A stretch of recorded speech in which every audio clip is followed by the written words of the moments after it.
அதிமுக முன்னுக்கு வர வேண்டும், முன்னடைவை பெற வேண்டும் என்றால் ஒருங்கிணைந்த அதிமுக உருவாக்கப்பட வேண்டும். எல்லோரும் ஏற்றுக்கொள்ளுகிற தலைமை அதற்கு வர வேண்டும்.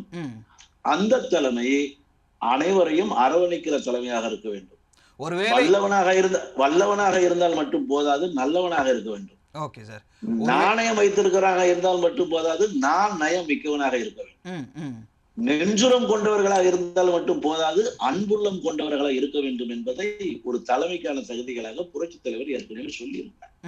அதெல்லாம் எதுவுமே இல்லாத எடப்பாடி விபத்தில் வந்து விபரீதமாக இடையில் ஏற்பட்ட இடைச்செருகளாக வந்து விட்டார்.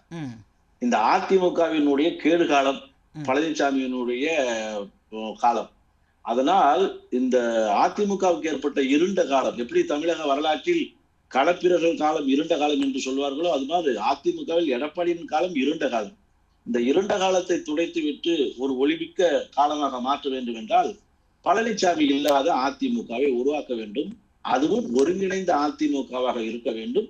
எல்லோரும் ஏற்றுக்கொள்கிற தலைமையின் கீழ் அது இயங்க வேண்டும் என்பதை சுட்டி காட்டியிருக்கிறோம். நாங்கள் நிர்வாகிகள் எல்லாம் சேர்ந்து ஐயா அவர்களிடம் ஏற்கனவே கடந்த வாரம் கொடுத்த நிர்வாகிகள் விருப்பத்தையும் நிர்வாகிகளுடைய எண்ணத்தையும் கடிதமாக எழுதி கேட்டார்.